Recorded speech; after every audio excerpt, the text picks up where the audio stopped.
Hey everyone, AKB Gaming doing another Fallout 76 video on Reddit tips. These are tips that I have learned. There are about 7 in this video from a melee player's help, things about the Scorch Beast Queen, also just beginner's guide, advanced guide, and everything in between. So you're going to hopefully learn some really good stuff. So make sure you stick around till the end. Let's get straight into it.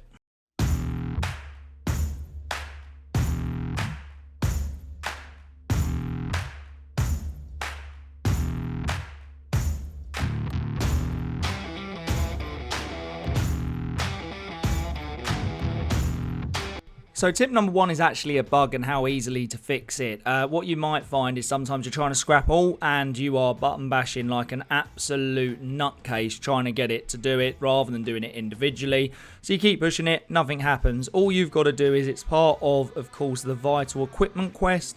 You'll probably still have the item for Ward, who is very much like Preston Garvey, who is another settlement that needs help, but he loses all of his stuff. And what you do, just hand that in, of course, collect your script, collect your rewards, but then once you go back to your good old scrap box again, or wherever you're dropping off your junk, you should be able to go click all, and it will do it. So a really nice, easy fix.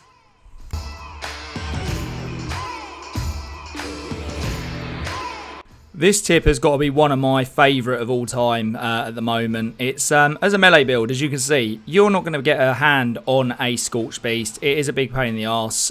You can, of course, go around and deal with like sort of enemies on the floor, but getting to a Scorch Beast is just going to be the biggest pain in the backside. So there is a little trick that I learned, and what you need to do is you need to look for explosive bait. This is the one that of course Rose gave you, so you can make this at any time. And once you've got the explosive bait, what you'll do is you'll just throw it towards the general Scorch Beast's direction. So you see I throw it now. Now what it will do sometimes, it will still throw a little hissy fit here and there. It might fly around for a very short amount of time, but after a few seconds, normally 5 to 10 seconds, the Scorch Beast will actually land, and this allows you to be able to deal all the melee damage that you need to be able to take it out. So it's a really good tip for you melee players, because otherwise we carry weapons around, and if we want to be an actual full melee and don't need to have weapons around with us, it allows us to be able to take them down pretty easily.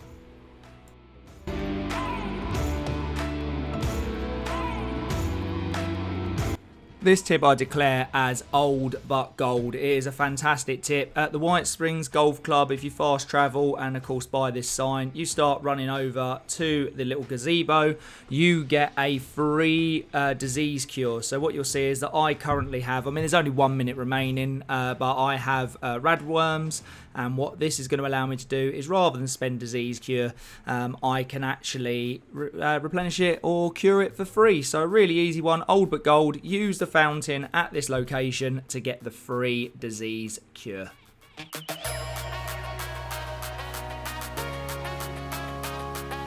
So I absolutely love this tip. This is kind of mixed into two. So as you see, I've just completed a workshop. Rather than looking around, all you do is have to hold build. You don't need to be near the workshop to claim it, and then you can, of course, claim it that way instead. Saves you running around like headless chicken trying to find it. But the one reason why I'm here for this tip is that Scarecrows are a thing in this game. If you were lucky enough to unlock these, actually use them. So mainly if you're trying to get workshops, rather than having to keep defending the workshops, you'll notice that the mongrels on this one completely ignore my stuff over there, like my build stuff, and actually start going towards the Scarecrows to attack them. And then because I've got turrets there, it just deals with them. I'm actually having to do nothing at all. They seem to completely leave alone things. So if you've got sort of like extractors, or you've got other things that are going to sort of get you material, then they completely ignore it. If you've got Scarecrows, I don't know whether it's a glitch or something, but it is a fantastic tip that helps. As you can see again,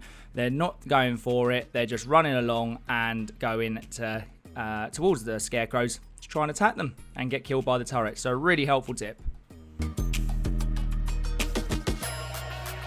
So I was getting ready for Rad Rumble, and as you can see, my screen was shaking like absolute crazy because there was some explosives going off. If you have this issue, just go into the settings in display, and there is actually an option to enable camera shaking. You need to turn that setting off.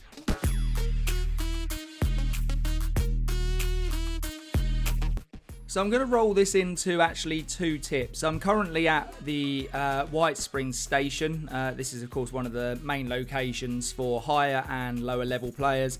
But what you'll do is most stations will have these posters. What you need to do is actually click read. You'll see up there now I need to visit the Shelters Claim Centre.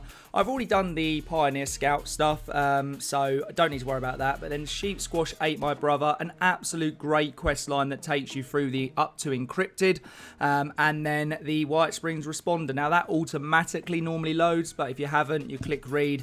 There's a bit of information and it will give you the option. So this is a great thing to actually unlock further side quests if you haven't done already, and follow them because they do lead to of course further side quests and great storylines. Also, there are maps in the station. If you click view on these little sort of pins, you will notice that for me, because it's my lower level character at the moment, I've just unlocked the location for Lewisburg station, RNG station, etc. and that it doesn't actually unlock it so you can fast travel, but it just shows you the location of all the stations so you can unlock them. So really good tip. Let me know so far, what have you learned? Do you know all these lovely tips, or have you not learned any? Please let me know, because I am trying to improve this channel as best as I can and want to know if I am teaching you new things. So please leave some comments down below what you think so far.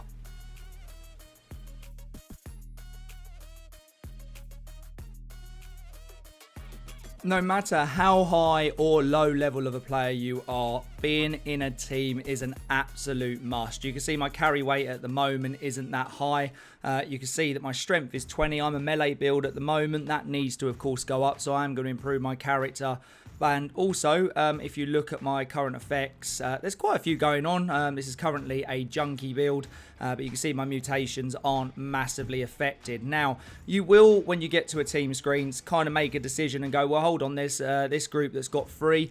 Casual is casual. A lot of times people do go and do their own thing, so you don't have to worry. If you're that worried, go and join just your own team. People might join you, but it is not expected to go around and sort of play with them. And what you'll now see is that most of all my stats have been updated. So I've gone from like 20 strength to 23, I think it is, and a lot of my mutations have not improved. And the reason why they have not improved is you do need an extra person if you are running a build with mutation, so that has not been affected. So, and the reason why, if you go to your perk cards and you go across to charisma, being in a team, the inspirational will work, etc. But it's a strange in numbers. The positive mutations, you do have to have a member in your team that is mutated as well. So I hope you found this video really useful. If you have, give it a thumbs up, hit subscribe, and I'll see you in the next one. Take it easy, people. Bye bye.